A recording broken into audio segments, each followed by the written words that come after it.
Bismillahirrahmanirrahim. Assalamualaikum warahmatullahi wabarakatuh. Selamat datang teman-teman semua di webinar HMGI Series 2.0 Introduction to Biohazard Mitigation bersama saya Nina Carlina dan pemateri hari ini Tiar Prasetya SSI MSc. Untuk ketertiban acara, silahkan jika ada yang ingin mengaktifkan kamera atau tetap mengaktifkan mikrofon, kecuali jika saya persilahkan. Baik, mari kita mulai acara hari ini dengan mengucap basmalah bersama-sama. Bismillahirrahmanirrahim. Selanjutnya menyanyikan lagu Indonesia Raya. Hadirin dipersilahkan untuk berdiri. Ada yang nggak bisa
Hadirin dipersilahkan untuk duduk kembali.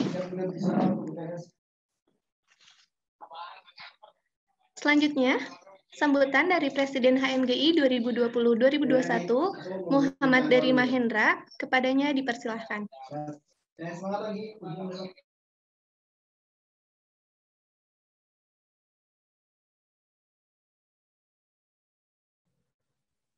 Baik.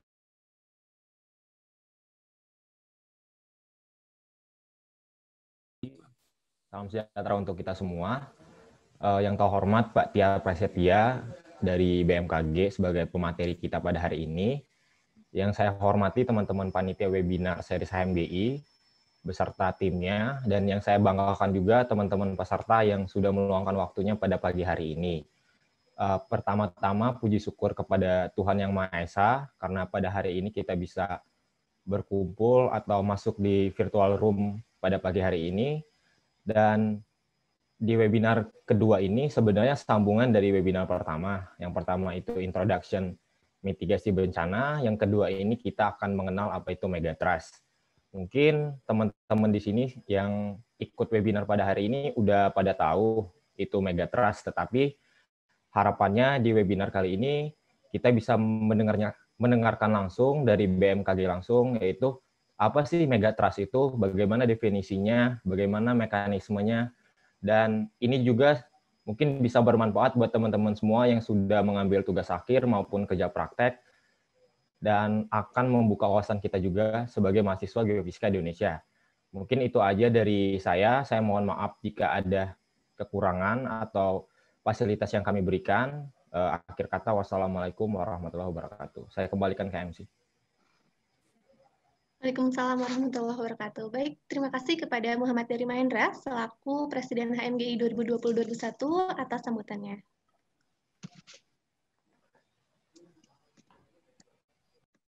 Teman-teman semua, acara selanjutnya yaitu Itu acara yang paling ditunggu, yaitu webinar Introduction to Geohazard Mitigation.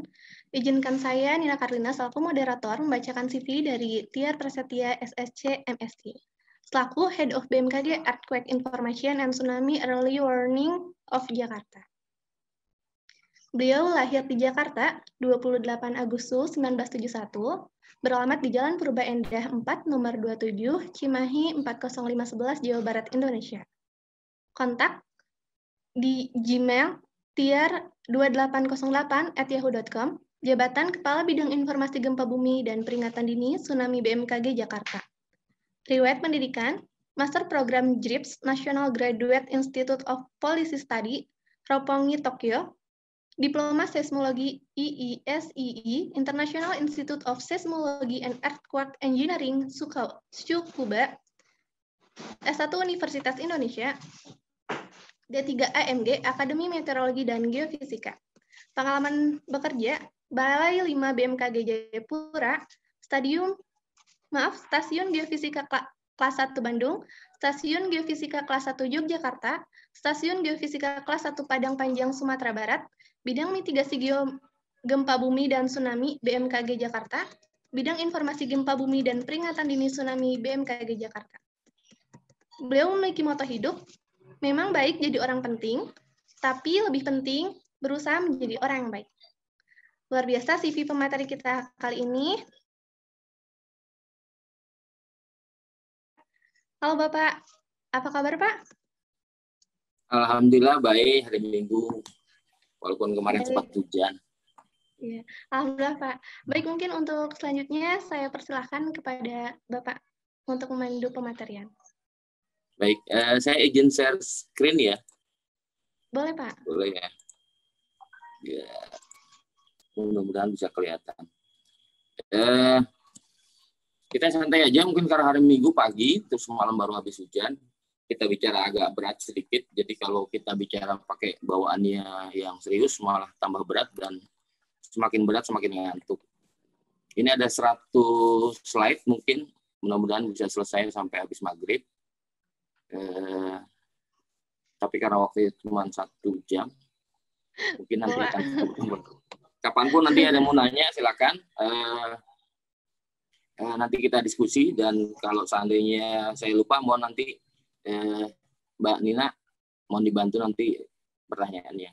Kita bahas tentang Megatrust. Megatrust kebetulan lagi in ya, lagi booming. Tata sajinya kita bicara tentang tatanan tektonik Indonesia, dan semua mungkin teman-teman juga sudah pada paham. Kemudian apa itu gempa bumi dan megatrust, kajiannya. Ini kebetulan tesis saya waktu 2008 belum booming banget sih. Mudah-mudahan ini untuk nambah wawasan. Terus saya mohon izin untuk mengenalkan BMKG, mungkin sudah tahu gempa dan tsunami, tapi mungkin BMKG agak sedikit, dan kira-kira apa upaya-upaya mitigasinya, sosialisasi ke masyarakat, dan mudah-mudahan teman-teman semua bisa membantu untuk memberikan edukasi ke masyarakat pada umumnya. Mudah-mudahan ini kedengeran suaranya ya, saya sedikit biar agak lebih enak. Terdengar Pak suaranya. Ini kita refreshing aja. Udah paham sih kayaknya pada saat ini. 12 lempeng. Ada lempeng samudra yang tertutup samudra yang luas. Ada lempeng kedua yang sebagai daratan-daratan. Lempeng-lempeng ini padat dan menumpang di atas mantel bumi yang tersusun atas lelehan magma. Kondisi ini menyerupai kerupuk yang berada di atas bubur. Akibat reaksi unsur-unsur radioaktif, suhu inti bumi mencapai ribuan derajat Celcius. Panas inti bumi ini memicu terjadinya arus konveksi di mantel bumi, menyerupai arus konveksi yang terbentuk dalam air yang sedang dipanaskan. Akibatnya, kerak bumi yang menumpang di atas mantel bergerak mengikuti pergerakan arus konveksi di bawahnya. Lempeng yang saling bertabrakan ini akan saling menekan sehingga menimbulkan retakan dan patahan. Retakan akan menyebabkan pergerakan hewan pada permukaan bumi.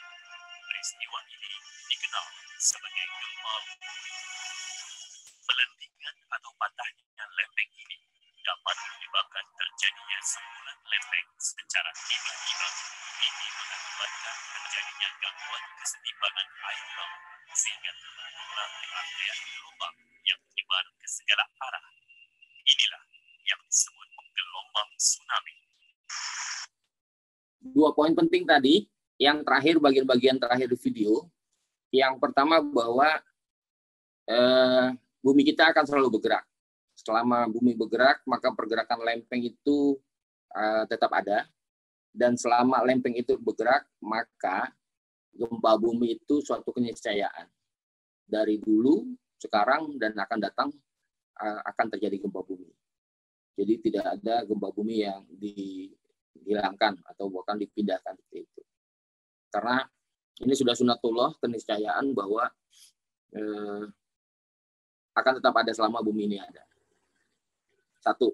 Yang kedua, kita dianugerahi oleh Allah Subhanahu wa taala tinggal di tempat pertemuan 3 lempeng sebelum pertama lempeng Filipina, Eurasia, Australia, dan Pasifik. Di gambar ini efeknya apa? Maka efeknya terjadi gempa-gempa besar. Gempa-gempa, sorry, saya koreksi, mempunyai efek tinggi. Jadi kalau tadi saya cross checking, jadi ada pertemuan lempeng antara Australia dan Eurasia. Pertemuan lempeng itu ada 3, daerah konvergen, kemudian daerah divergen seperti ini. Kemudian untuk daerah-daerah yang modelnya ini bertabrakan. Sehingga kita banyak sumber-sumber gempa, terutama di daerah pertemuan lempeng tadi. Kalau di Pulau Jawa Selatan, lebih tepat seperti ini. Itu ya. Jadi sumber-sumber gempa itu terjadi di sini. Nah, di kita itu mempunyai 16 zona sumber gempa penujaman tadi. Mulai dari baratnya Sumatera, selatannya Jawa, Sulawesi, Papua. Ada 13 segmentasi zona megatrust. Kalau kita perhatikan di sini, ada beberapa zona megatrust dan 13 segmentasi. Untuk di Jawa sendiri itu terbagi menjadi 3. Akibatnya apa? Banyak gempa-gempa dalam berbagai magnitudo itu, kalau setahun, kalau yang kita catat itu sekitar 5.000 sampai 6.000 kali.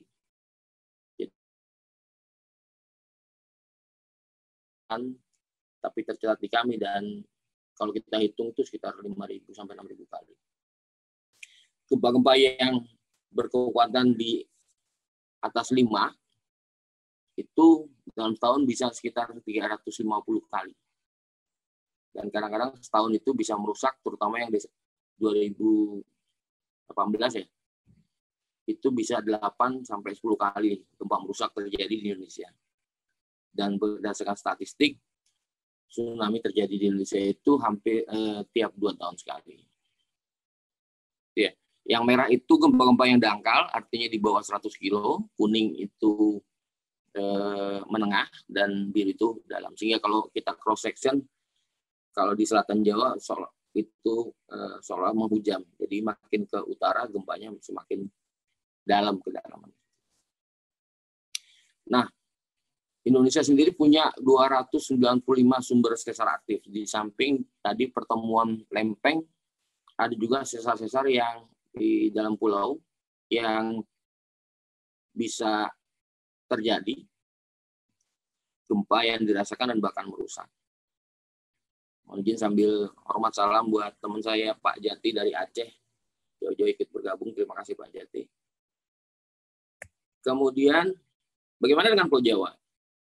Dari banyaknya gempa tadi, yang ini, jadi sumber gempa itu sebetulnya bisa diketahui. Di mana? Yaitu kebanyakan di pertemuan lempeng. Itu ya. Jadi kalau orang bilang bisa meramalkan gempa, gampang. Akan terjadi di mana? Di baratnya Sumatera atau di selatannya Jawa itu udah pasti, karena gempa itu terjadi tidak akan jauh-jauh. Yang jadi masalah adalah letak posisi yang presisinya di mana itu. Lintang, bujur, seperti itu waktunya.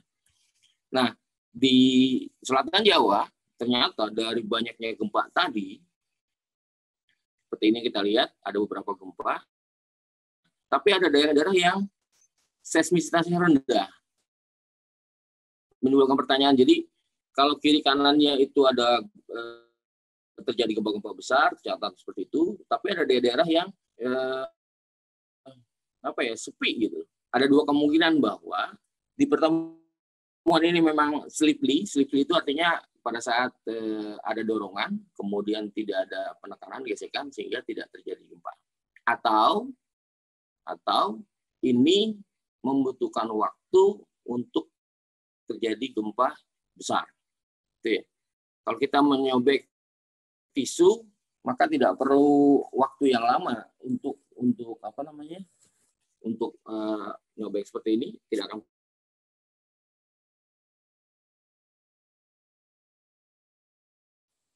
Maka semakin dibutuhkan akumulasi energi yang besar dan waktu yang diperlukan juga akan semakin lama. Ini yang kita sebut dengan seismic gap. Jadi bisa jadi terjadi gempa besar. Kapannya, persisnya itu yang kita tahu. Jadi kita review lagi bahwa masyarakat sering salah paham tentang gempa megatrust, seolah-olah megatrust itu gempa. Sebetulnya megatrust itu adalah sumbernya di mana gempa itu terjadi. Di mana biasanya di zona subduksi lempeng di Pulau Jawa khususnya itu ada di selatan. Dan biasanya untuk jalur subduksinya kedalamannya kurang dari 50 kilo. Ini yang cukup bahaya. Kalau ada gempa besar dengan kedalaman dangkal, dasar lautnya bisa berubah seperti tadi di video, maka ini bisa menyebabkan potensi tsunami. Maka itu yang menjadi concern lagi. Dan lajur subduksinya landai. Jadi kita sebut dengan beneath zone kalau teman-teman sudah pada paham. Dan biasanya ini menjadi patahan naik. Jadi gerakan patahannya naik, makanya kita sebut dengan thrust. Dan karena besar, panjang dari mulai Sumatera sampai Jawa dan ini, maka disebut mega. Itu yang sering didengung-dengungkan sebagai mega thrust. Itu satu zona. Kenapa bisa menyebabkan tsunami? Kalau kita lihat pergerakan lempeng Australia itu 6-7 cm per tahun. Dia bergerak ke sini, kemudian tertahan di sini. Pergerakannya terkunci di dalam sini. Kalau energinya lama-lama terakumulasi lebih besar dibanding sama daya tegangnya, maka ini akan patah. Nah, ini disebut dengan thrust fault tadi. Dan kalau ini sudah patah, terjadi gempa, gempanya ini menyebabkan tsunami. Poin pentingnya di situ. Jadi tiba-tiba menyebabkan tsunami. Bagaimana dengan di selatan Jawa yang sekarang juga lagi sudah pada panik bahwa akan ada tsunami di atas 20 meter. Di Jawa sendiri kalau kita perhatikan ada 3 segmen. Segmen di Jawa Timur, Jawa Tengah, dan Jawa Barat, dan juga Banten di Selat Sunda. Nah, ini kalau kita lihat gambar di bawahnya itu ada terjadi seismic gap di antara Jawa Barat, Selat Sunda tadi, kemudian di Jawa Timur sampai Jawa Barat, dan juga di Jawa Timurnya sendiri. Jadi ini seismic gap ini yang menjadi pertanyaan besar. Kalau terjadi gempa seberapa besar? Padahal di selatan Pulau Jawa itu berdasarkan sejarah ada 7 gempa besar yang terjadi dengan magnitudo di antara 7 sampai 8 tahun 1903, 21, 37, 43, dan ada 3 gempa besar yang kekuatannya 8 berdasarkan catatan itu berada di selatan Pulau Jawa. Artinya bahwa bisa terjadi gempa-gempa yang mempunyai energi.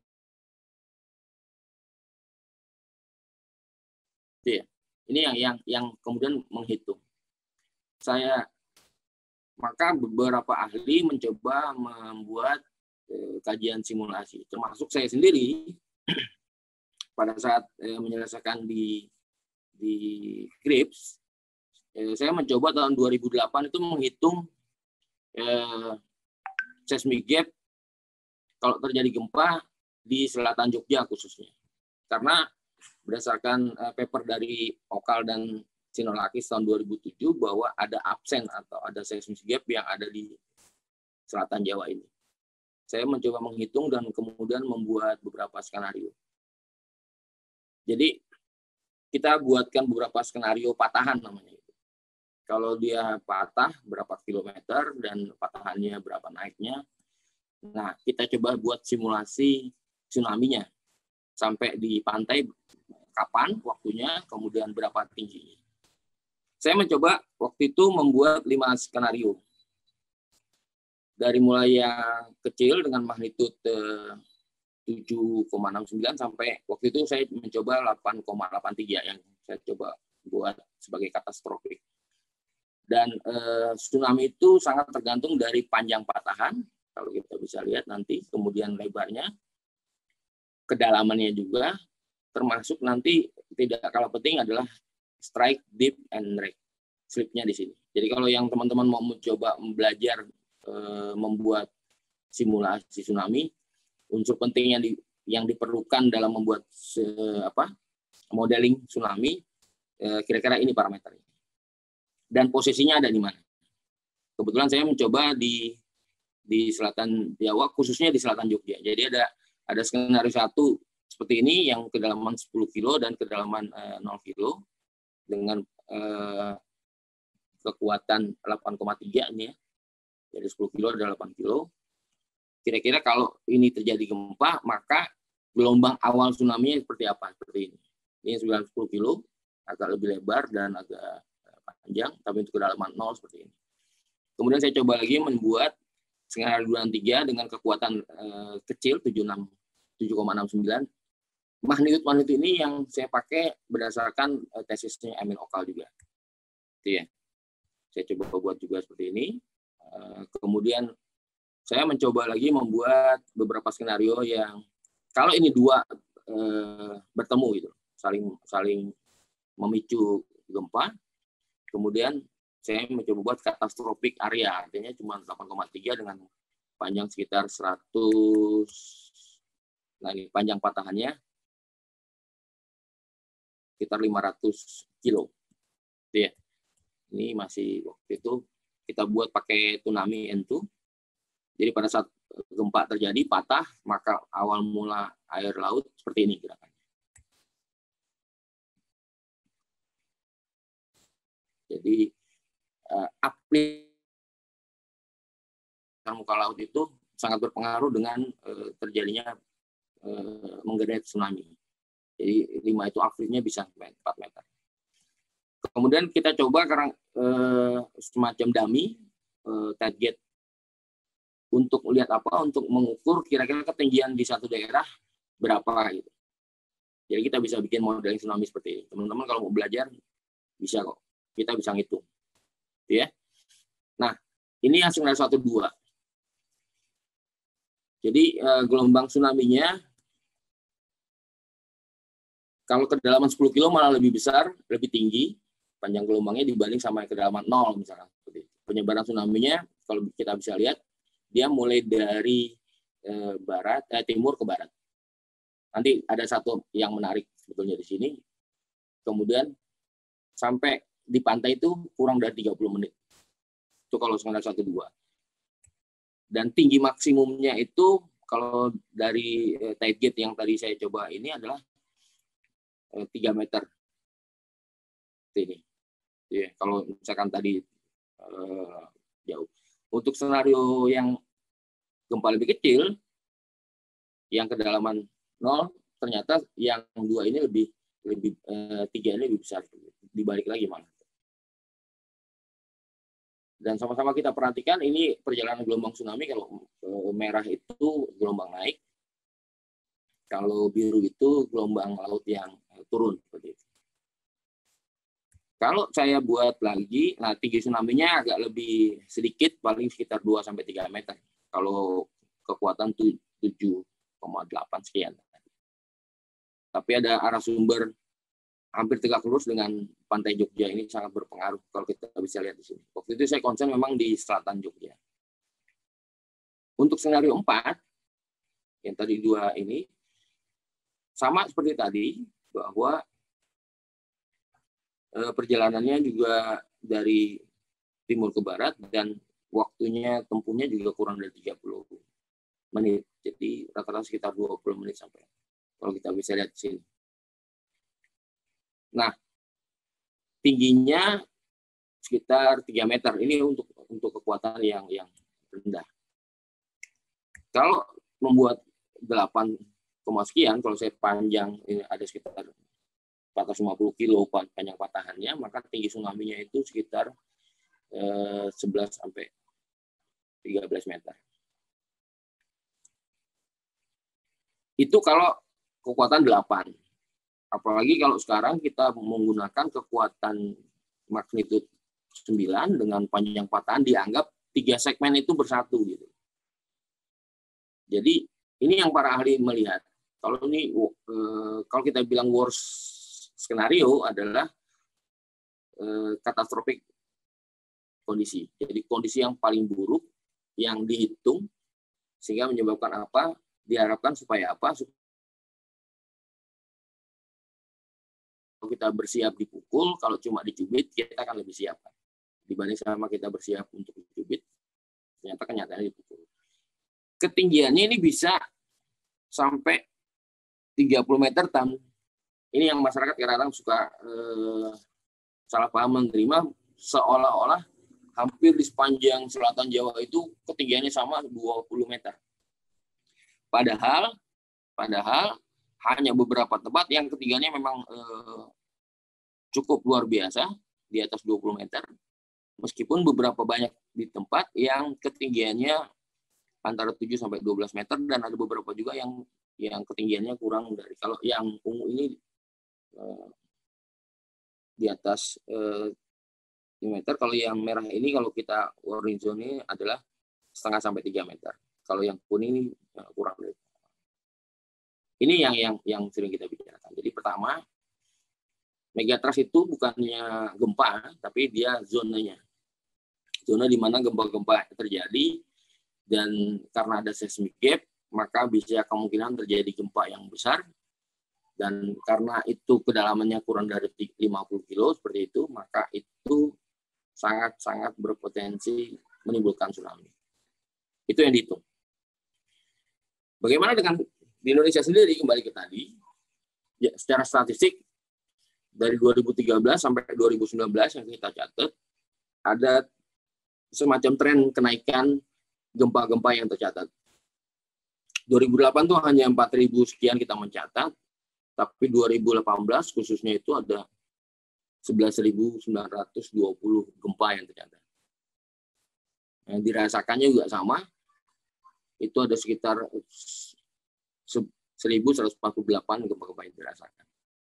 Ada 2 kemungkinan, kalau menurut saya. Satu, memang gempanya aktivitasnya meningkat.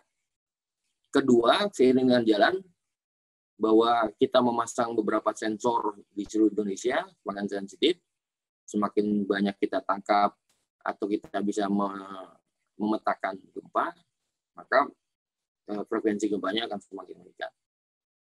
Dan di masa COVID kemarin pun, Maret sampai Mei 2020, itu yang kita catat adalah sekitar 2.860 gempa. Di antaranya dirasakan sekitar 196 kali, dan yang di atas 5 itu ada sekitar 54 kali.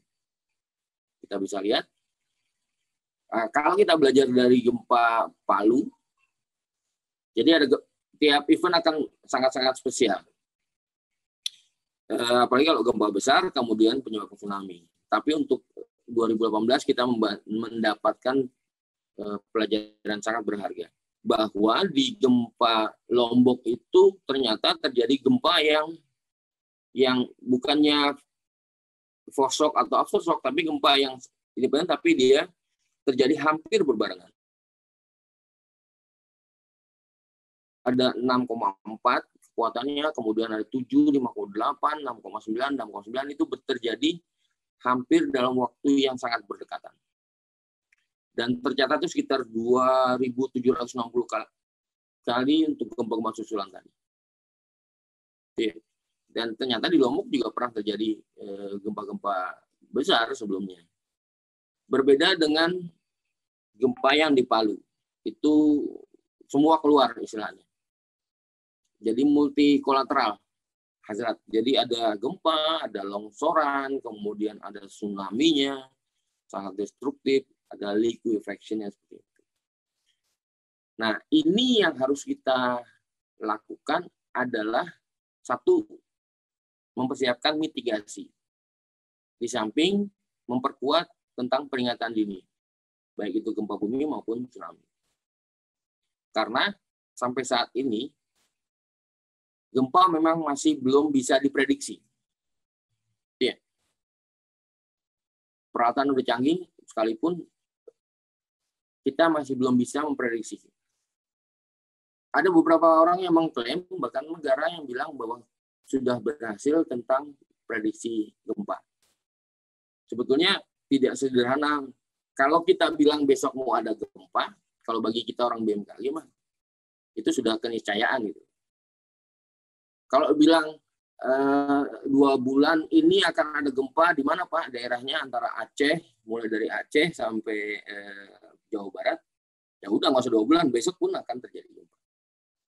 Yang disebut dengan prediksi gempa itu, satu, dia harus menyangkut tentang lokasi gempa.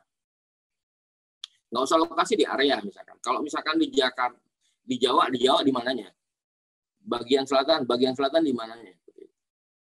Mau ada gempa di Jakartanya misalkan. Makin presisi itu akan semakin sulit. Yang kedua adalah prediksi gempa tentang waktunya. Kalau bilang dalam seminggu akan terjadi gempa, pada hakikatnya kita mencatat yang biasa terjadi di pemantauan gempa ya tiap hari ada gempa. Jadi satu, lokasi, kedua, waktu yang tepat, ketiga, kekuatannya.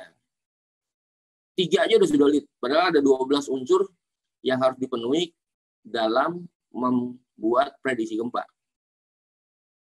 Jadi tidak hanya satu unsur kemudian. Dan Hanceng pernah sukses tentang prediksi gempa. 1 kali. Sebelum gempa, masyarakat dievakuasi dan gempa terjadi, aman. Tapi 5 kali kemudian setelah itu kecolongan. Even Jepang pun yang 32 tahun mempersiapkan gempa di daerah Tokai Tonankai dan dia berusaha membuat langkah-langkah mitigasi.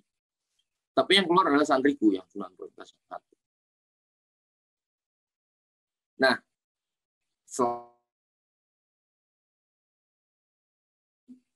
ada beberapa tsunami yang diakibatkan bukan karena gempa. Ini juga menambah unik lagi.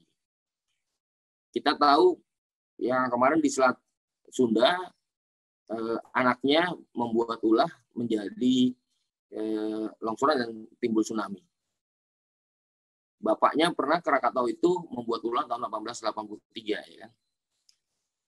Di Palu, tsunami di-generate lagi, diperbesar dengan adanya longsoran. Jadi ada tsunami yang terjadi akibat non-tektonik, akibat gunung api, dan ada beberapa akibat dari longsoran. Ini juga sangat menambah unik. Bagaimana dengan BMKG? Mohon izin, sebagai instansi pemerintah, saya coba mengenalkan dikit.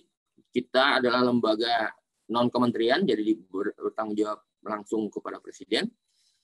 Dasar hukumnya adalah Perpres nomor 61 tahun 2008 dan kita punya Undang-Undang nomor 31 tahun 2009 tentang meteorologi, klimatologi, dan geofisika. BMKG tidak hanya ngurusin gempa, tapi juga melakukan tugas di bidang meteorologi. Nah, sekarang kita sudah mulai bersiap-siap mencoba berkoordinasi tentang bencana hidrometeorologi. Udah musim hujan di mana-mana, ya kan? Banjir, longsor. Kita juga bertugas melakukan klimatologi, climate change, pengukuran iklim, dan kualitas udara. Jadi tidak hanya geofisika. Tugasnya apa? Kita pengamatan, kemudian menyampaikan peringatan atau informasi kepada masyarakat dan pihak-pihak yang terkait. Itu tugas BMKG. Ada beberapa yang mungkin agak sedikit keliru, kayak pengamatan gempa bumi akibat vulkanik itu bukan di kita, tapi di ISDM. Jadi kita biasanya di tektonik. Ini biar wawasan aja bahwa di Undang-Undang 31 itu mengatur satu, pemerintah itu wajib menyediakan pelayanan dan informasi serta peringatan dini. Gitu ya. Kemudian lembaga penyiaran itu wajib untuk menyediakan alokasi, menyampaikan atau menyebarluaskan informasi ini. Kalau kita udah teriak-teriak tapi tidak dibantu oleh lembaga penyiaran publik, media televisi, radio, bahkan media sosial, makanya akan menjadi tidak berarti. Dan pemerintah daerah di undang-undang itu wajib menggunakan informasi itu. Jadi kalau kita bilang bahwa daerah ini daerah rawan gempa, maka pemerintah daerah dalam usaha membangun sebetulnya dia wajib menggunakan data itu dalam rangka membuat pemetaan tata ruang. Dan masyarakat itu berhak untuk memperoleh informasi publik seperti ini. Ini diatur di undang-undang. Nah, bagaimana kita bisa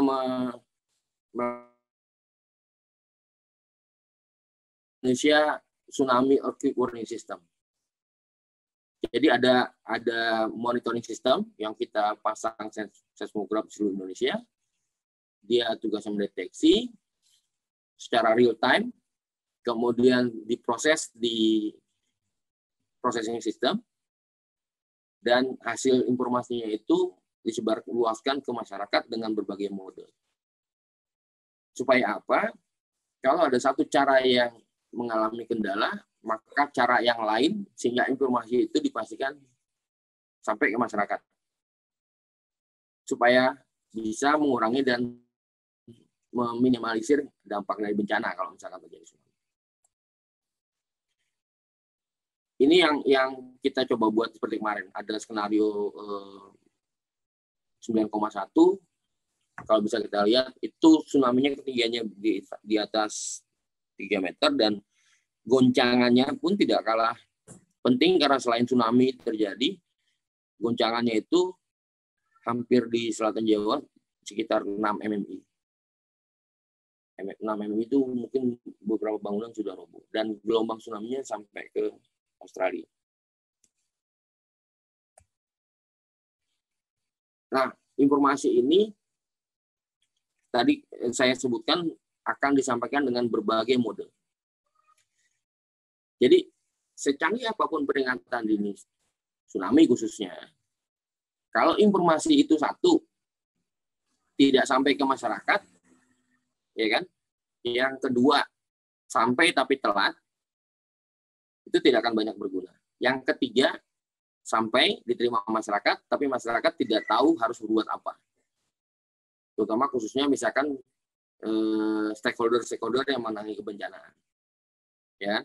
Jadi secanggih apapun peringatan ini itu tidak akan banyak berguna. Makanya dari kita mencoba memberikan informasi itu dengan berbagai mode. Ada SMS, ada DVB, ada WRS, ada televisi, radio, bahkan dibantu sama teman-teman mungkin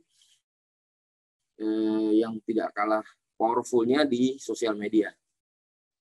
Twitter, FB, Instagram.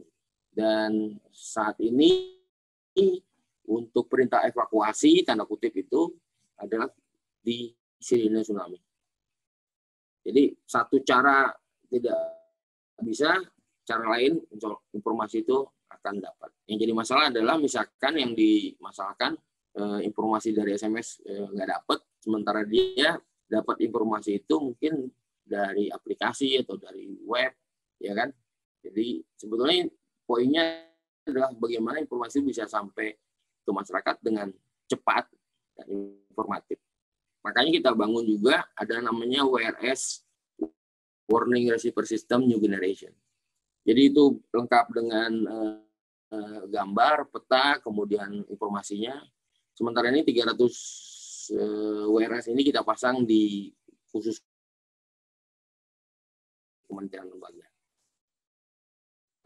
Di Jogja juga dipasang di bandara kalau nggak salah. Artinya apa? Kalau ada informasi tentang peringatan dini tsunami, maka masyarakat akan lebih cepat lagi untuk tahu. Karena pada saat kita broadcast, maka ini melalui VISAT akan sampai juga dan akan menginformasikan tentang peringatan dini tsunami tadi. Kita juga membuat tentang peta kawasan rawan bencana. Jadi beberapa survei, kemudian ini dimaksudkan untuk apa? Informasi ini agar digunakan Pemda dalam rangka tata ruang misalkan. Jadi kalau sudah tahu daerah itu kalau terjadi tsunami akan kena libasan dari gelombang tsunami, maka harus ngapain? Nah, informasi ini sebetulnya sebagai komandan untuk penentuan tata ruang di pemerintah daerah. Nah, seperti tadi saya bilang bahwa peringatan dini, khususnya peringatan dini tsunami itu tidak akan banyak berguna, satu, kalau tidak sampai ke masyarakat. Atau sampai ke masyarakat tapi waktunya telat. Peringatan dini tsunami misalkan sampai ke masyarakat 1 jam. Kejadiannya sudah ada, peringatan dininya baru sampai. Atau dalam 5 menit sudah sampai ke masyarakat, tapi pada saat diterima masyarakat atau stakeholder yang lain khususnya tidak ngerti harus ngapain, harus siapa berbuat apa. Maka kita mengadakan semacam sekolah lapan. Jadi dari guru, dari BPBD, dari beberapa kepolisian itu kita kumpulkan, kemudian kita memberikan latihan bagaimana suatu rantai peringatan dini itu berjalan dari mulai BMKG diterima, nanti BPBD harus ngapain, para guru mengamankan muridnya harus bagaimana misalnya. Dan kita coba dalam suatu latihan, baik itu tabletop maupun kadang-kadang juga ada mobilisasi. Dan kita kadang-kadang juga ke go to school gitu, ke sekolah-sekolah ya, untuk karena pemahaman kebencanaan itu sangat efektif kalau kita mulai dari usia sejak dini. Itu saya pengalaman pribadi sendiri. Jadi waktu gempa Jogja, saya ada di Jogja. Anak saya yang 2 tahun memang saya coba kenalkan video-video kebencanaan bagaimana kalau misalkan kalau ada gempa. Pada saat gempa Jogja, pada saat saya di luar, saya masuk kamar dengan refleks dia ngambil bantal dan melindungi adiknya. Itu pengalaman pribadi sendiri. Dan kembali ke tadi kita ulang bahwa satu, kita sudah tahu tentang bicara megatrust. Kenapa harus dikhawatirkan? Ya tadi karena bisa terjadi gempa bumi yang besar. Kalau gempa besar dan dangkal bisa terjadi tsunami. Kalau tsunami itu the massive killer. Kalau terjadi besar menimbulkan korban yang paling banyak. Oke. Kalau gempa Jogja, mungkin Jogja dan Klaten. Kalau misalkan Padang, di Padang. Tapi kalau tsunami terjadi, misalkan kayak di Aceh, itu masif killernya tidak hanya di Aceh, tidak hanya di Indonesia, bahkan di beberapa negara tetangga, itu bisa menimbulkan korban. Nah, kita fokusnya di selatan Jawa, yang ketinggiannya bisa sampai maksimum 20 meter. Bagaimana kita mencoba langkah-langkahnya. Yang tadi kita mencoba bagaimana informasi itu bisa sampai ke masyarakat. Kemudian masyarakat atau khususnya stakeholder paham informasi itu dan paham harus berbuat apa.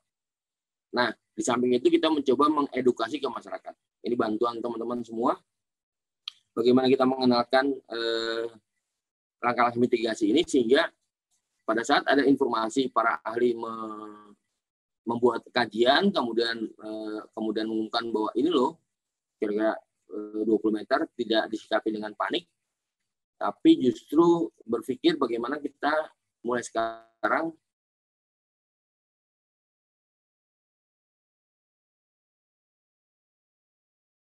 membuat langkah-langkah. Di Simelu, contoh yang paling banyak, yang paling nyata, pada saat gempa Aceh, ada atau tanpa ada peringatan ini, mereka sudah terbiasa lari untuk menyelamatkan diri, evakuasi mandiri.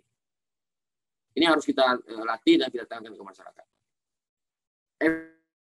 Evakuasi mandiri itu menjamin masyarakat di posisi rawan tsunami itu, karena seperti tadi bahwa kalau ada gempa dan terjadi tsunami itu dalam 20 menit gelombang tsunami itu bisa sampai di pantai.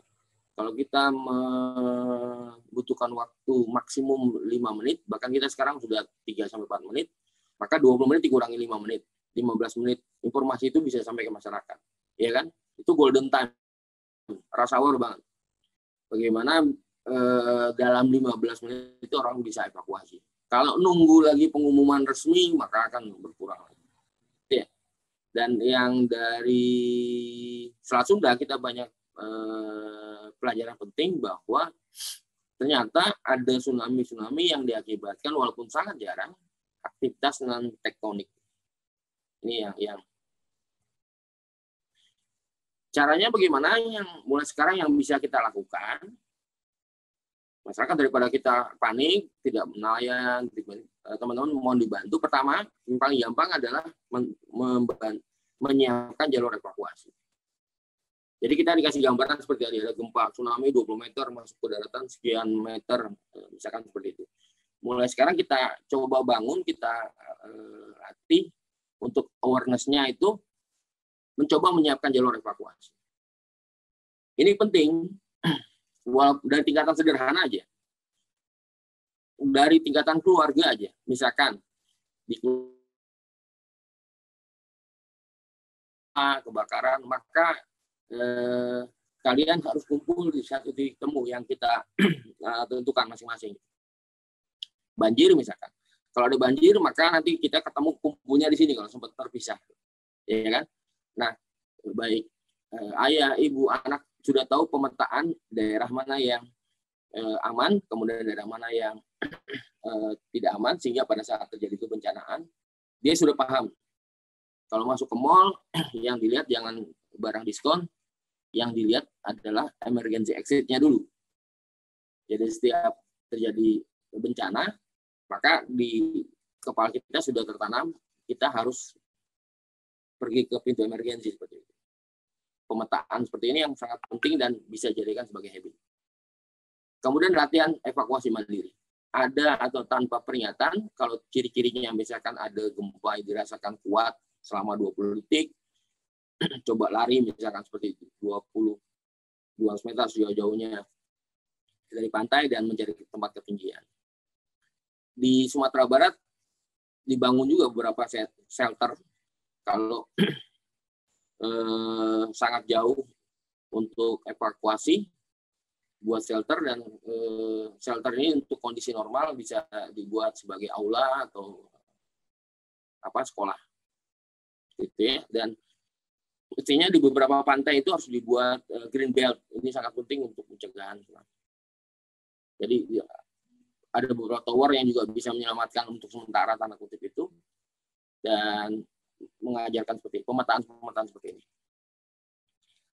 Terusnya pada saat kita mengalami musim pandemi COVID, ada humor bahwa kalau terjadi gempa maka kita harus keluar rumah secepatnya, ya kan? Jadi kalau terjadi gempa harus keluar rumah secepatnya. Tetapi pada saat musim pandemi COVID kita harus di dalam rumah. Ini jadi masalah adalah kalau musim pandemik ini terus ada gempa, berarti dia harus keluar masuk, ya kan? Ini yang maka kita buat panduan tentang ada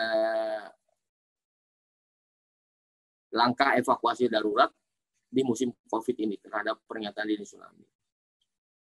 Jadi yang pertama, walaupun kita evakuasi, ya ini agak sulit, tapi tetap harus kita upayakan tetap harus jaga jarak, menggunakan masker. Kemudian ini tahap pertama memang kita harus evakuasi ke tempat sementara. Kemudian langkah-langkah poin pentingnya ini yang harus bisa dilakukan. Mudah-mudahan saya berharap kejadian tsunami tahun ini atau musim pandemik ini juga artinya tidak terjadi. Tapi tetap harus kita siapkan panduan-panduan ini. Mungkin itu yang bisa saya sharing dan mudah-mudahan pas ini 1 jam kurang yang diberikan oleh panitia untuk diskusi dan sebagainya. Kami mohon masukan dan saran juga saya harapkan. Terima kasih. Manusia itu tidak kurang dari kesalahan dan kehilapan. Mohon maaf kalau misalkan tadi beberapa bahan yang saya sampaikan mengandung kesalahan dan kehilapan. Karena kebenaran dari Allah Subhanahu wa taala. Tetap sehat, tetap semangat, keep healthy, keep tough. Assalamualaikum warahmatullahi wabarakatuh. Waalaikumsalam warahmatullahi Waalaikumsalam. Baik, terima kasih Pak pemaparannya. Sangat ilmu sekali, berwawasan sekali ya buat kita. Meskipun nanti kalau misalnya ada tsunami di kala COVID-19, suara saya mantul ya. Nah, kita tetap masih bisa melakukan evakuasi dengan menjaga jarak maupun cuci tangan. Baik, teman-teman peserta, apakah ada yang ingin ditanyakan? Boleh, kalau mau langsung berbicara, dipersilahkan. Boleh dari Fatur. Izin bertanya, silakan Kak Fatur. Open mic saja. Terima kasih Nika. Assalamualaikum warahmatullahi wabarakatuh. Selamat pagi Pak, selamat pagi teman-teman semua, bapak-bapak semua yang hadir.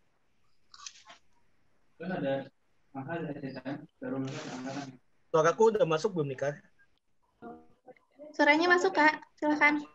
Jadi nggak masuk. Iya, selamat pagi Pak. Saya Fatur dari UIN Jakarta Pak.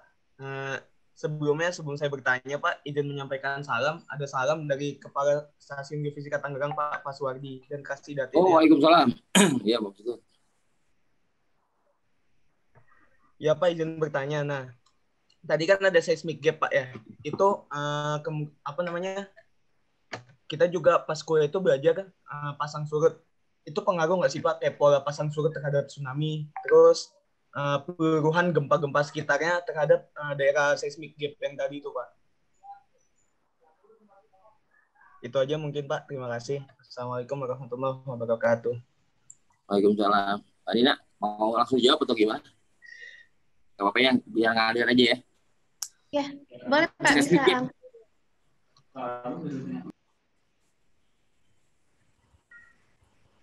Putus Mbak Dina. Maaf. Boleh Pak, boleh langsung dijawab. Ya. Mas Fatur nanti salam balik untuk Pak Kasio. Seismic gap itu tadi saya bilang ada daerah yang absen, jadi anomali. Mestinya kan kalau sebelah sini gempa, mestinya kan di antara itu kan mestinya ada gempa lah. Tapi ini kan frekuensinya lebih sedikit dibanding sama sebelahnya. Jadi untuk pasang surut walaupun berpengaruh tapi sangat kecil karena untuk pasang surut itu kan dalam skala senti ya. Dibandingkan dengan kalau gelombang tsunami yang sampai di pantai itu bisa dalam 1 meter. Hanya mungkin hubungannya itu bisa menambah parahnya suatu gelombang tsunami. Mungkin itu ya. Jadi untuk tsunami terjadi pada saat bulan mungkin berpengaruh menambah ketinggian tsunami tapi tidak terlalu signifikan. Kecuali pada saat Selat Sunda itu kan memang musim gelombang tinggi. Desember itu biasanya kan pola air laut itu mengalami ketinggian gelombang. Gelombangnya bisa sampai 2,5 meter, itu akibat cuaca. Terus ditambah, diperparah ada gelombang tsunami yang datang. Sehingga itu bisa menambah ketinggian tsunami sampai ke pantai di beberapa tempat. Mungkin begitu Mas Fatur yang bisa saya bantu jawab. Baik, apakah cukup Kak Fatur atau ingin menanggapi terlebih dahulu? Kalau misalkan untuk yang itu Pak, yang kan di seismic gap itu kurang kelihatan intensitasnya. Nah, kan di samping-sampingnya itu ada gempa-gempa kecil. Nah, apa namanya gempa-gempa kecil ini bakal ngakumulasi ke, kalau misalkan arahnya itu ke arah si seismic gap itu bakal ngakumulasi nggak sih Pak di daerah si seismic gap-nya? Itu aja sih Pak terakhir. Terima kasih Pak. Ya, gini. Kalau patahan itu dia bisa menjalar. Kita ambil contoh yang sederhana lah, kalau ini ada kertas seperti ini. Jadi kalau saya kasih energi seperti ini, nah ini patah ya, patah di sini, ini sobek, kita anggap patah gempa. Dia kalau ini masih ada akumulasi energi, maka kalau di sini sudah ada retak, makanya yang juga akan menambah. Tapi kalau seismic gap di sini, misalkan sini patah, di sini patah, bisa menjalar, tapi bisa juga enggak. Kenapa? Karena daerah sini dia mempunyai ketahanan yang tinggi, jadi butuh akumulasi energi yang lebih besar. Kalau sudah patah gini, berarti akumulasi energinya kan sudah terlepas. Ya. Bisa menjalar ke sini, kalau misalkan dia patah, maka daerah sini bisa terkena. Mudah-mudahan bisa jelas. Terima kasih. Oke, baik. Terima kasih banyak, Pak. Baik. Terima kasih Pak jawabannya. Mungkin selanjutnya kepada Kak Edwin. Silakan. Oke, baik. Assalamualaikum warahmatullahi wabarakatuh. Selamat siang, Bapak, dan terima kasih kepada moderator. Saya Edwin Brilian dari Universitas.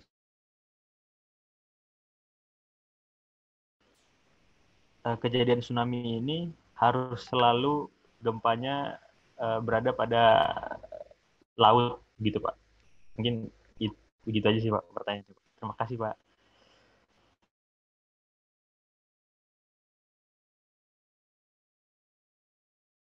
Ya, terima kasih Mas Edwin. Dari kejadian tsunami yang terjadi, itu 95% diakibatkan gempa tektonik yang berada di laut. Hanya 5% kurang, tsunami itu terjadi diakibatkan, satu yang tadi saya bilang,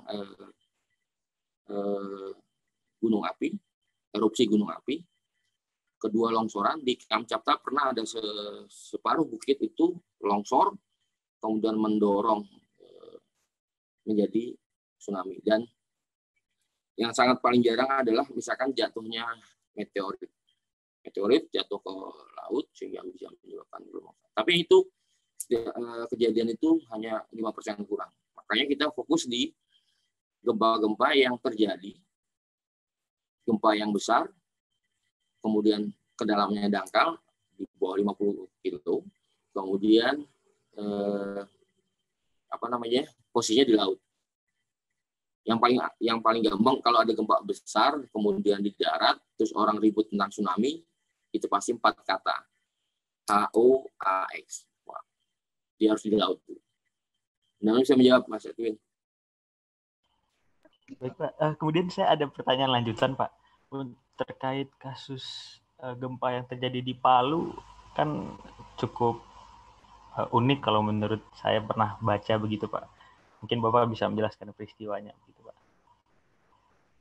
Yang katanya gempanya berasal di darat, namun ada tsunami yang menyusul gitu Pak. Saya memang ada makalah itu. Yang paling gampang ini, di Palu memang sangat unik dan sangat lengkap. Supermarket bencana kita banyak belajar dari situ. Yang pertama, gempa Palu itu disebut dengan phase rupture. Artinya sebetulnya sumber gempanya ada di utara. Ya. Di utara, tapi dalam sekian detik dia patah. sehingga memotong selat di Palu tadi. Nah, kalau berdasarkan sumber gempanya aja, tsunami yang dihasilkan itu tidak terlalu besar. Tapi karena tadi phase rupture tadi, sehingga menyebabkan longsoran di sepanjang Selat Palu itu, sehingga itu menambah. Jadi sudah sebetulnya dua hal yang terpisah, ada gempa menyebabkan tsunami, kemudian ada longsor menyebabkan tsunami, tapi kalau ini bersatu, kemudian bentuknya juga semacam tunnel, tiga hal ini bisa menambah tingginya gelombang tsunami yang diakibatkan oleh gempa menjadi berlipat-lipat. Itu di samping di darat juga terjadi liquefaction. Jadi kalau kemarin kalau kita buat modeling tsunami kan seperti itu. Jadi kita teori inversi, kita membuat ada source-nya, ada sumbernya berapa, kemudian misalkan kalau kita buat itu, kemudian sampai di Mamuju misalkan berapa, di Palu berapa. Ini kan kalau di Mamuju sampai di Palu lebih ini lagi. Kemarin tuh akhirnya ada dua skenario yang digabungkan. Itu sangat unik untuk gempa Palu dan tsunami. Begitu. Berarti tidak semerta-merta berasal dari gempa yang itu, namun ada faktor pengikut di belakangnya, begitu ya Pak ya? Itu menambah worst skenario, worst case-nya gitu. Oh begitu. Oke, baik. Jadi kalau ada gempa, itu tsunami, sampai di pantai pun tergantung dari kondisi geologi dekat pantai. Kalau dia pantainya cekungan, kayak di Pacitan, ada beberapa tempat itu bisa menambah tingginya gelombang tsunami. Tapi kalau gelombangnya misalkan kayak daratan delta menjorok itu, itu bisa mengurangi efek dari gelombang tsunami. Makanya dibuatlah barrier kalau di Jepang. Saya pernah ke Chiba dan sepanjang itu dibuat semacam tanggul besar untuk menjaga gelombang tsunami. Dan kalau kita lebih aman adalah membuat tadi green belt, pemasangan penanaman misalkan pohon-pohon bakau di pantai, atau ada beberapa tempat yang dibuatkan untuk pemecah gelombang. Itu dalam rangka tadi mengurangi efek kerusakan yang diakibatkan oleh tsunami. Kira-kira itu, Mas. Baik, Pak. Terima kasih banyak, Pak, atas jawabannya. Siap. Baik, terima kasih Pak atas jawabannya. Selanjutnya pertanyaan ketiga dari Ari Sucipto, STMKG. Silakan Kak atau Bapak. Assalamualaikum warahmatullahi wabarakatuh. Selamat siang, Pak. Selamat siang, Mas Ari. Waalaikumsalam. Izin Pak, izin untuk memperkenalkan diri. Saya Ari Sucipto dari STMKG Jakarta, Pak. Mohon izin bertanya, untuk tsunami itu kan sangat dipengaruhi oleh topografi pantainya, sedangkan masyarakat sekitar pantai itu sama sekali belum mengenal topografi pantainya. Apakah juga perlu dikenalkan topografi pantai masyarakat pantai untuk masyarakat di situ, agar masyarakat itu bisa tahu dan lebih waspada terhadap tsunami yang bisa jadi akan terjadi pada mereka, atau gimana, Pak? Siap, terima kasih, Pak. Ya, terima kasih. Gini, saya pengalaman waktu itu masih di Jogja, kita main ke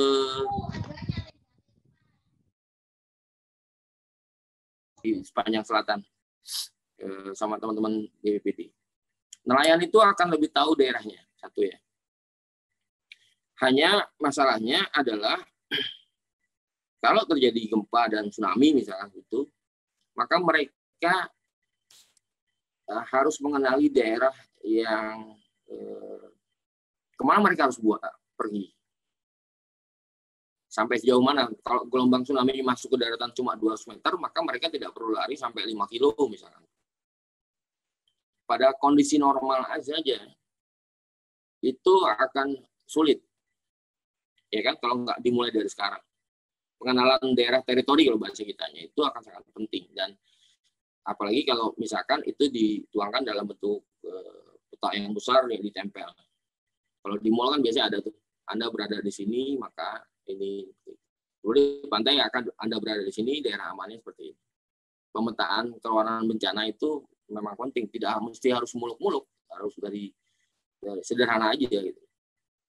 Bahwa tidak hanya masalah di pantai, bahwa kita pun mestinya sudah membiasakan habit tadi, bahwa kalau kamu pergi dari satu daerah, dari rumah misalkan ke sekolah atau mana, maka kamu harus bisa memetakan mana daerah-daerah yang membahayakan di persimpangan, mana daerah-daerah yang aman, mana yang bisa buat tempat berkumpul dan evakuasi.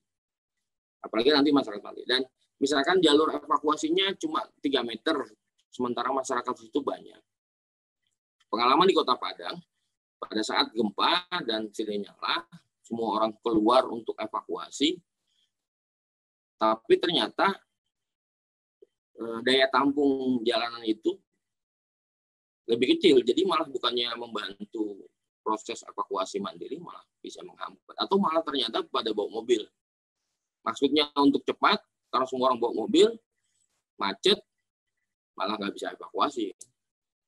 Hal-hal ini yang dicoba dilatih ke masyarakat untuk hal-hal mitigasi itu. Jadi mitigasi itu ada aktif, ada pasif. Kalau pasif itu membuat barrier misalkan, sesuatu yang kita bangun dan sifatnya pasif, membuat shelter, memasang sirine, ya kan? Mitigasi, pemetaan atau tata ruang. Ada yang bentuk aktif. Terutama aktif itu misalkan membiasakan membuat habit. Kalau ada gelombang laut sekian, misalkan terus merasa gempa 20 detik, itu aktif kan, latihan-latihan itu. Nah, kalau nggak dilatih, kita akan, apalagi pada saat posisi bencana kan, panik, itu tidak akan bisa berhasil. Tidak hanya gelombang kejadian bencana tsunami ya, tapi selain itu kan kita banyak, terutama di lingkungan rumah kita juga ada bahaya bencana kebakaran, bencana banjir. Nah itu yang harus kita, awareness of disaster-nya yang harus kita bangun. Kira-kira itu Mas Ari.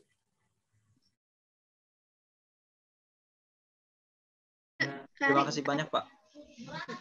Puas. Terima kasih Pak. Selanjutnya ada Terima kasih pertanyaan banyak Pak.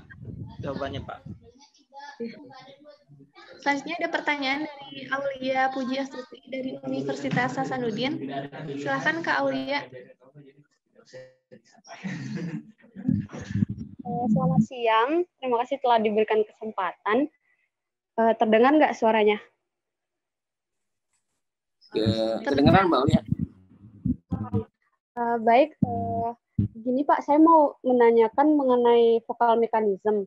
Nah, misalkan saya ambil contoh untuk sesar Palu Koro. Nah, dari Pusgen itu kan menyebutkan bahwa sesar Palu Koro itu dia strike slip, left lateral strike slip. Nah, saat saya lakukan analisis vokal mekanisme, beberapa dari gempa-gempa di dekat sesar Palu Koro itu juga ada yang menunjukkan mekanisme sesar turun. Nah, itu gimana ya Pak? Apakah gempa itu bukan disebabkan oleh Palu Koro atau sesar-sesar lainnya ataupun segmen dari sesar Palu Koro itu sendiri? Terima kasih Pak. Iya, saya kalau nyari gambar susah. Saya ambil gambar sederhana aja ya, mudah-mudahan bisa kelihatan. Kalau nggak salah kan Palu itu seperti ini. Ini slide-nya. Nah, gempanya itu, posisi gempanya itu ada di sini awalnya. Beberapa gempa. Ini slide Palu ya. Yang tadi saya bilang bahwa di sini sesar strike slip ini memicu patahan yang cukup panjang sampai di sini.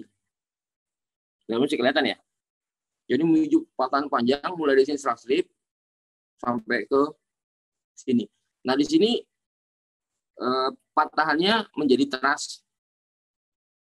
Ini ya keunikan salah satu gempa yang di Palu kemarin. trust sehingga di sini terjadi longsoran. Longsoran sudah di sini gelombang tsunami terbentuk, masuk ke lorong tunnel, menambah tinggi gelombang tsunami. Di sini longsoran menambah tinggi tsunami, akibatnya di sini yang sangat parah gelombang tsunami. Jadi di sini memang patahannya adalah strike slip, lateral strike slip. Tapi memicu patahan-patahan yang di sini, karena ini sejarah garis besar kan sebenarnya ada patahan Palu Koro ya. Memicu patahan di sini yang ini juga menjadi trust fault tadi. Ada kok papernya kalau nggak salah, saya lupa. Itu sempat saya baca seperti itu. Itu Mbak kira-kira. Mudah-mudahan bisa nambah wawasan.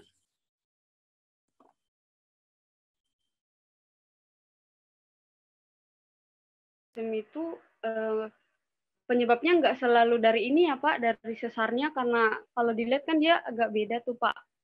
Otomatis kalau misalkan dari vokal mekanismenya aja udah kelihatan beda, strike slip, satunya ada yang normal, berarti beda sesar atau gimana ya Pak?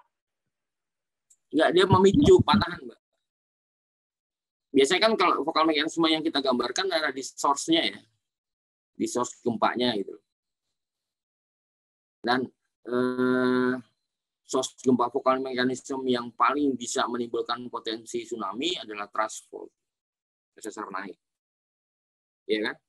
Karena tadi saya bilang kalau untuk Palu kondisi spesial, sesar naik, semakin tinggi naiknya, semakin panjang patahannya, maka potensi tsunami, gelombang tsunami yang dihasilkan akan semakin besar. Itu kan atau semakin makanya kita sebut dengan strike, deep slip. Biasanya kalau untuk modeling tsunami itu yang diperhatikan, sama panjangnya berapa. Tapi kalau lateral begini pernah terjadi di, mungkin Mas Jadi juga tahu,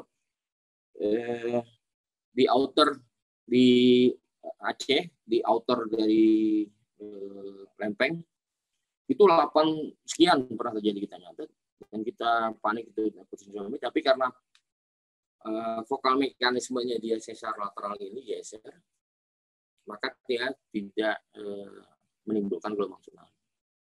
Kalau untuk Palu awalnya seperti tadi lateral, tapi dia patahannya menggeser ke sana dalam waktu yang cepat, dan tergantung tadi kan tergantung dari jenis batuannya, sehingga dia akan nembus ke sesar Palu Koro yang besar itu, yang bentuknya menjadi trust.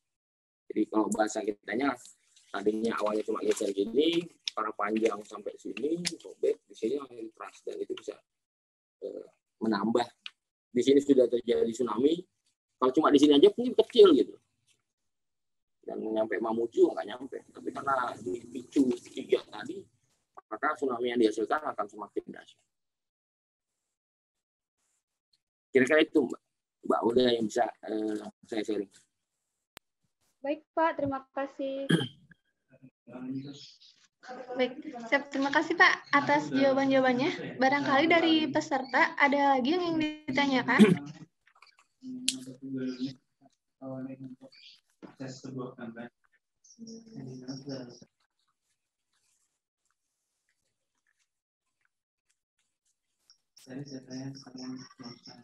Saya ulangi, apakah ada yang ingin ditanyakan lagi?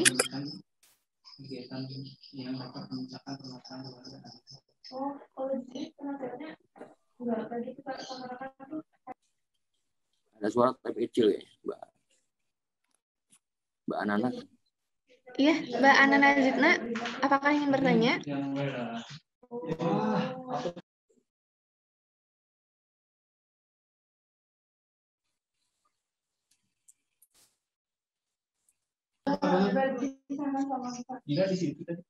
Sepertinya cukup ya? Atau masih ada yang ingin bertanya dari Bapak Jati BMKG Aceh atau Pak Wiono?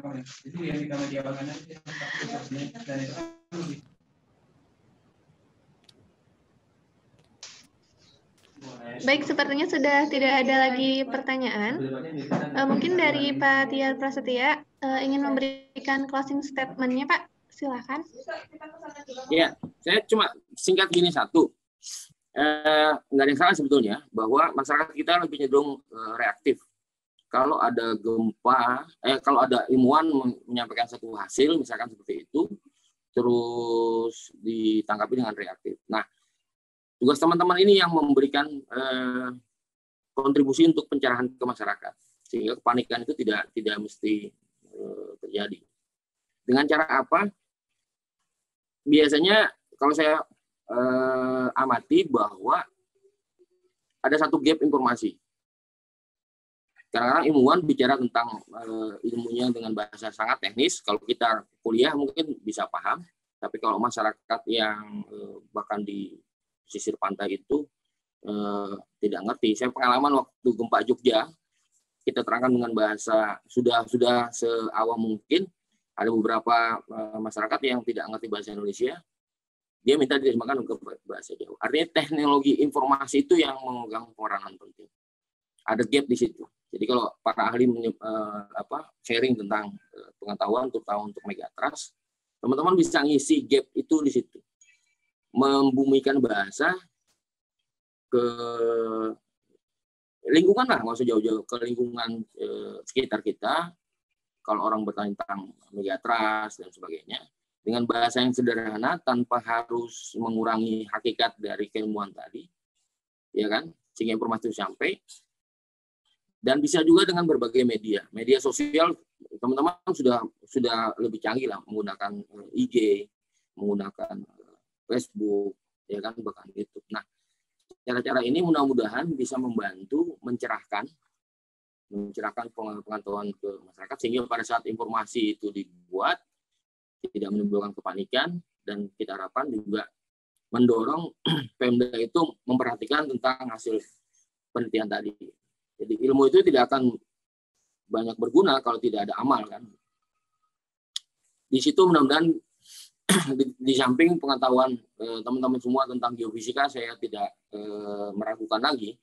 Tinggal mengolah bahasa itu menjadi bahasa sederhana yang membumi. Teknik informasi itu yang sangat diperlukan. Makanya kadang-kadang saya juga menggunakan kertas, menggunakan tisu, menerangkan ke tetangga, bahkan ke ibu-ibu, bagaimana gempa itu tidak bisa diprediksi misalkan. Karena orang-orang kan akan, kenapa alat semakin canggih kok, tapi untuk gempa itu tidak bisa diprediksi. Dari dulu, sekarang dan akan datang itu terjadi, dan biarkan itu terjadi. Pertanyaannya adalah, kalau itu terjadi, sudah siapkah kita untuk mengurangi risiko bencana yang diakibatkan oleh gempa dan tsunami? Jadi mengarah-arah ke situ. Awareness-nya yang harus kita lakukan. Kira-kira itu. Terima kasih buat teman-teman panitia dan teman-teman semua sudah meluangkan waktu di hari Minggu ini untuk mendengarkan sharing saya. Dan sekecil apapun mudah-mudahan bisa menambah wawasan dan menambah manfaat. Demikian Mbak Nina. Terima kasih. Siap, terima kasih ya Pak. Jadi closing statement-nya antara lain, kita sebagai mahasiswa harus membumikan literasi, dan kepada masyarakat kita harus membumikan bahasa. Ya, terima kasih kepada pemateri Bapak Tiar Prasetya SSI MSc yang sudah memaparkan mengenai Introduction to Geohazard Mitigation. Kepada seluruh panitia juga peserta, saya Nina Karlina pamit. Mohon maaf jika ada kesalahan dan kekurangan. Sebelumnya, mari kita foto virtual dulu mungkin ya Pak? Siap. Boleh kepada seluruh peserta untuk mengaktifkan kameranya.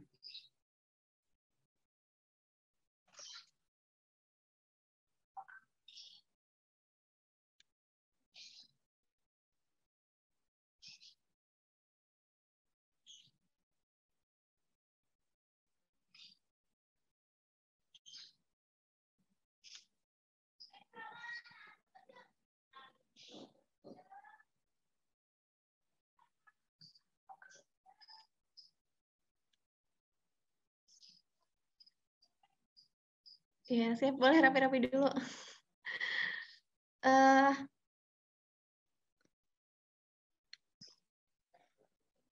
Apakah yang akan memfoto sudah siap? Siap-siap. Baik, boleh. Hitungan dari saya ya. 1, 2, 3. Boleh sekali lagi?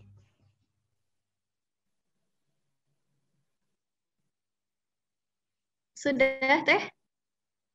Sekali lagi, sekali lagi. Sekali lagi katanya.